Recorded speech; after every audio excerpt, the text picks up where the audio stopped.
I know. I like that shirt. First of all, like always, I want to thank you guys for coming out. I hope this works for everybody. It's different, but we appreciate everybody coming out to support Penn State football. Obviously, a couple big points I'd like to give to you guys is 300th win in Beaver Stadium. Noah Kane obviously continues to do some really good things. Had his first rushing touchdown at home since Purdue. Sean Clifford became the 10th quarterback in Penn State history with 5,000 career passing yards. Marquise Wilson, first Penn State player to play both ways in a game since Justin King, who was also at the game today. Highest attendance in a home opener since 2008 at 105,323. Then I'm super proud of Jesse Luketa. He didn't really know what his role was going to be coming into the season. He just trusted the coaches and trusted the program. And right now he's impacting at defensive end, he's impacting at linebacker, and obviously a first career interception return for a touchdown. So that was big time. And I love the fact that we were able to spread the ball around offensively this game. We had 10 different receivers with catches in the first half, so that was awesome. I thought we were very efficient on offense, especially early on in the game. I thought late we were able to get the running game going. Thought we protected the quarterback early on well. Late, probably gave up a few too many hits. We continued to get turnovers on defense. Hardy's interception was big time as well. We protected the football on offense. We had no turnovers on offense and made a bunch on defense. So a lot of good things. When we talk about statistics, we won field position, we won turnover battle, we won the explosive play battle. So when you do that, you got a chance to be successful. We did not win the penalty battle. I'd like to get that cleaned up, but penalties, to be honest with you, as I've stated before, don't have a huge impact on winning. So the stats that matter most, we've been winning. So appreciate you guys all being here. Open up the questions. James, you were able to play a lot of young guys. Could you just give a general assessment of the value of that, and what did you think of Roberson when he got in there? Yeah, really valuable. I mean, I don't think we gave up a touchdown with our group that normally plays in the two deep. We gave up a touchdown there late with I guess you'd call them the threes, but the guys that don't normally factor into the rotation. There's tremendous value in them getting reps, but there's also tremendous value in saving some reps off our guys, especially on the defensive side of the ball that got too many reps probably the week before. Taquan, I wish we would have got a stop a little bit earlier because I think we had decided to put him in with a little over 9 minutes to go in the game, and they went on a long drive, so it ate up some of that. But it was important to get him in the game, and obviously to be able to throw a touchdown pass was big time. So there's a lot of value in it. Creates a healthy locker room as well. James, you said earlier in the week, a trap game, there were certain signs.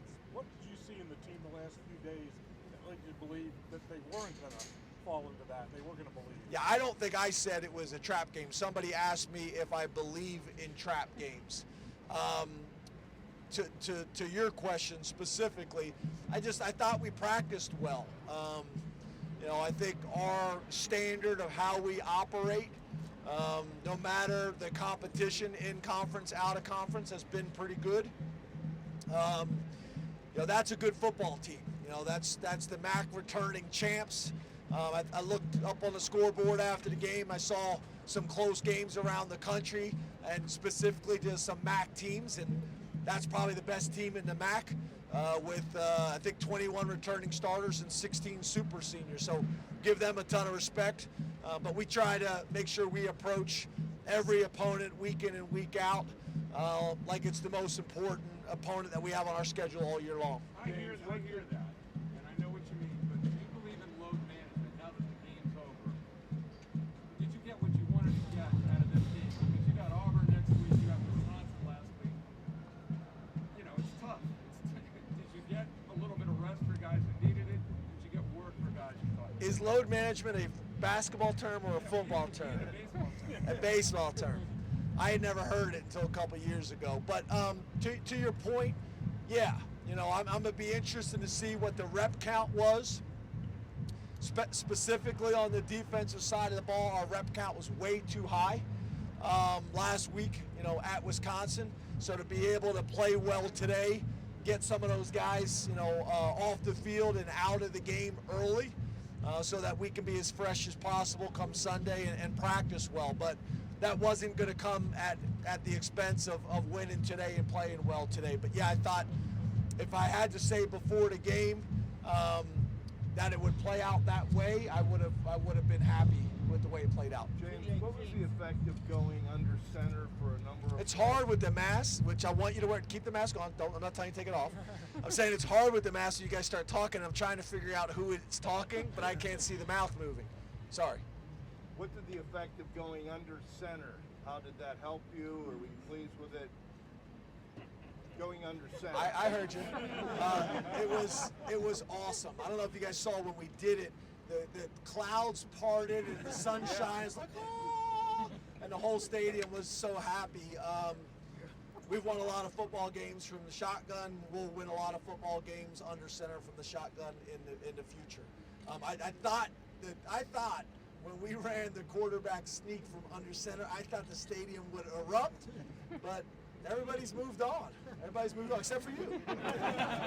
James, you got off to a fast start, big early lead. How much did that dictate? What led to some of that efficiency, especially early offensively? Yeah, I just thought this week on first and second down offensively, we were more effective. So it created more, advantageous third down situations. I don't have the data yet, but I think we actually picked up more first downs on first and second down, not even getting to third down, and that's helpful too. I just thought we were more balanced, we were more efficient. Part of it is how they play. They played soft. They were not going to allow us to throw it over their head. I think that was obvious in their game plan on the defensive side of the ball. But by doing that, you create some free access throws, and I think we threw for a pretty high percentage there in the first quarter, first half. So it's kind of give and take. You got to pick your poison a little bit. How important was it for the defense? Yeah, it's me. How important was it for It was about 3 people. But yeah. me now. So how important was it to your defense to get that stop, considering they was guys called 2 timeouts in the end? At the end. Yeah. Yeah, I thought it was really important, obviously. And to be honest with you, the fans start booing. That's what you should do. You got an opportunity to get reps with your guys and try to score. I think I got no problem with how they managed the game at the end. And it was great to see some of those young guys get in and play.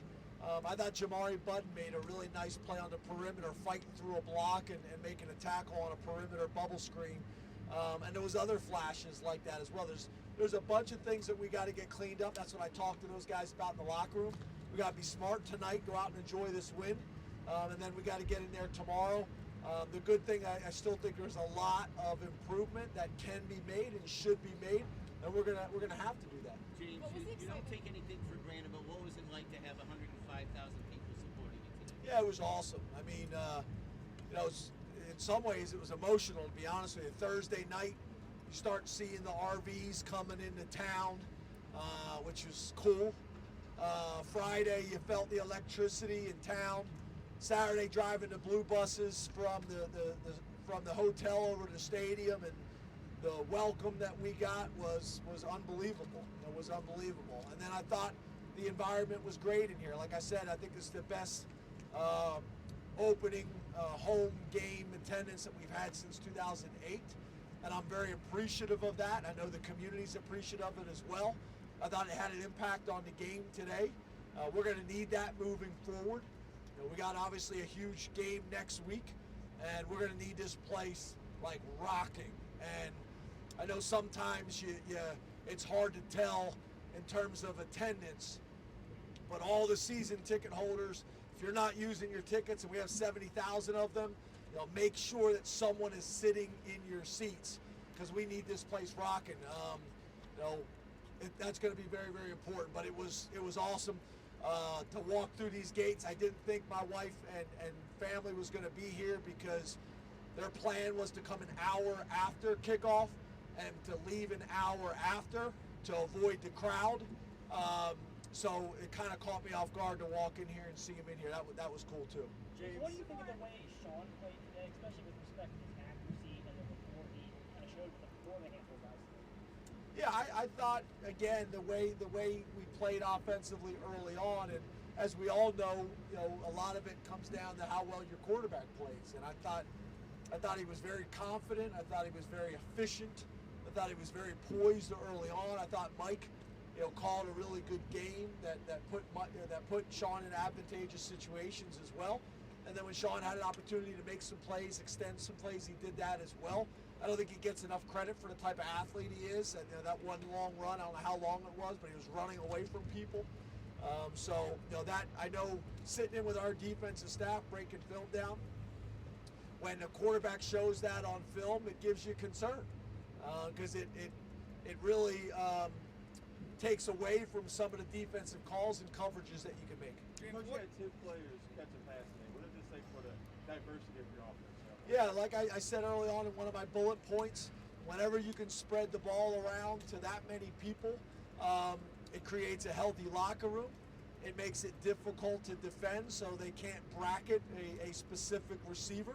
I thought we also were able to get Jahan involved early on, not only in the passing game, but also in the fly sweep that we ran. I think we got to be a little bit better at punt return and giving him a chance to make some more plays in terms of holding guys up. But overall, damn good. Thanks, guys. Thank you, Coach. All right.